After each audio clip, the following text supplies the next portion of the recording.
नमस्कार दोस्तों, हम लोग अभी समस्तपुर पक्षी विहार रायबरेली फलौन के जो निकट है। फलौन एक कस्बा है, तहसील है रायबरेली ज़िले में। तो उससे 7 से 8 किलोमीटर की दूरी पर स्थित है। तो हम समस्तपुर पक्षी विहार पर आए हुए हैं।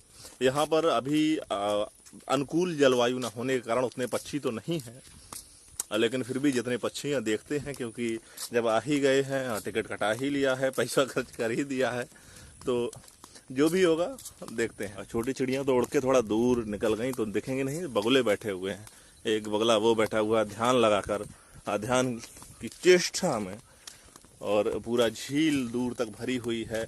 और जैसे ही सर्दियों का आरंभ होगा तब पक्षी आना, और ज़्यादा पक्षी आना शुरू करेंगे, प्रारंभ करेंगे।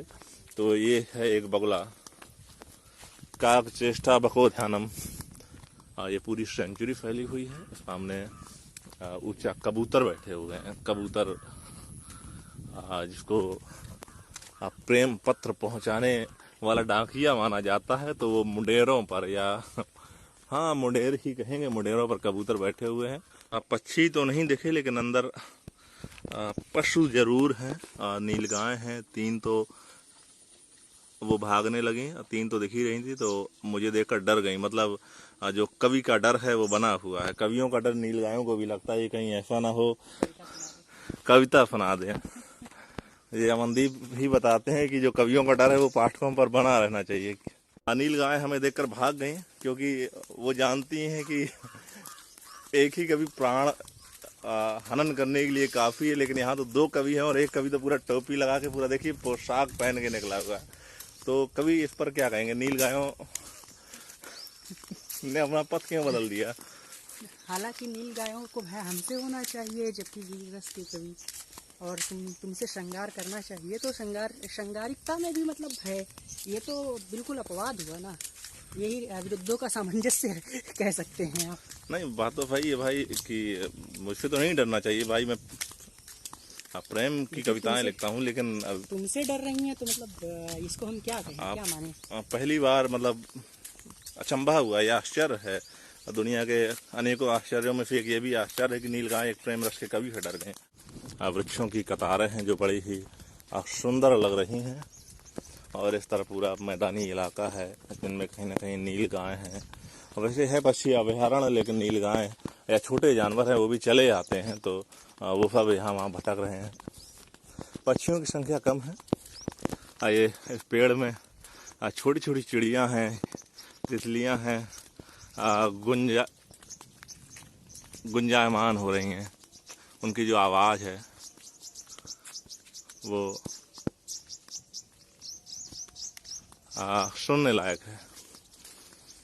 हम लोग अभी पक्षी व्याख्या केंद्र पहुंचे हैं, जहां पर पक्षियों के बारे में जानकारी दी जाती है, लेकिन अभी वो वहां पर कोई उपलब्ध नहीं है जानकारी देने के लिए, क्योंकि अभी उतना पक्षी है नहीं। खाली उत्तर भारत के जो पक्षी हैं तो मूलतः लोग उनको जानते ही हैं। तो इस वजह से पक्षी व्याख्या केंद्र बंद है। सामने एक झील है, यहाँ पर वॉच टावर है, और हमारे कवि अमनदीप है। तो अमनदीप जी बताइए कि पक्षी व्याख्या केंद्र की निर्मित के कारण क्या रहे हैं? क्यों पक्षी व्याख्या केंद्र की निर्मित की गई? देखिए, दरअसल आज के समय में प्रकृति का जो ह्रास हो रहा है, प्रकृति के साथ साथ पेड़ पौधे, उनके साथ साथ पक्षियों का, तो इसके कारण सारा का सारा सिस्टम, जो इकोसिस्टम है, वो सारा का सारा डैमेज हो रहा है। तो कहीं ना कहीं उनके भी संरक्षण की आवश्यकता है आज के समय में। जो जानवरों की वजह से या गंदगी होती थी, या मतलब बहुत सारे कारण हैं जिनसे प्रकृति का नुकसान होता था। हम मानव आज इतने स्वार्थी हो गए हैं कि ना पक्षियों को जगह दे पा रहे हैं, ना पेड़ पौधों को जगह दे पा रहे हैं, और हाँ, गंदगी भी भरपूर किए जा रहे हैं। तो मुझे लगता है कि पहले के समय में जो पेड़ पौधे थे वो वायु शुद्ध करते थे, पक्षी पशु थे, तो ये मतलब जो है हमारे सफाई कर्मी के रूप में काम किया करते थे, हमारे सहायक के रूप में काम किया करते थे। लेकिन आज वो भी सब नष्ट होते जा रहे हैं। तो मुझे लगता है इनके संरक्षण की भी आवश्यकता है, और इसी उद्देश्य से पक्षी व्याख्या केंद्र और इस तरह के अभ्यारण्यों की स्थापना की गई है। ये तो बहुत आपने सही बताया कि जो लोगों को जागरूक करने के लिए, और लोगों को पक्षी, एक सबसे बड़ी बात है कि लोगों को पक्षियों से अवगत कराने के लिए और लोगों को जागरूक करने के लिए कि पक्षी हमारे जीवन में कितने आवश्यक हैं। जैव विविधता के लिए पक्षियों का क्या योगदान है और सुंदरता इस पक्षी अभयारण्य में भरी पड़ी है। सौंदर्य बिखरा पड़ा है और कभी अमनदीप अब आगे आगे कहीं न कहीं जो गाइड का रोल, एक पथ प्रदर्शक का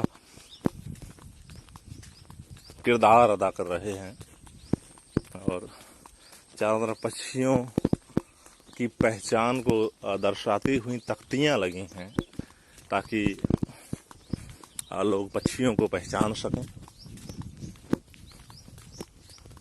और हरियाली बिखरी हुई है, चिड़ियाँ चहचहा रही हैं और हरियाली कहीं ना कहीं समृद्ध कर रही है।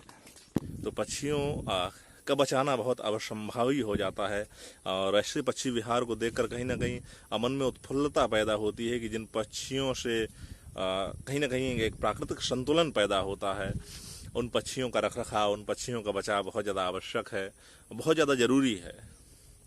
तो जब मैंने सुना कि ये सिर्फ पक्षी विहार है, बर्ड सेंचुरी है, क्योंकि बाकी जगह भी पक्षी होते हैं लेकिन ये सिर्फ पक्षियों के लिए है, तो हम लोग आए कि देखा जाए। लेकिन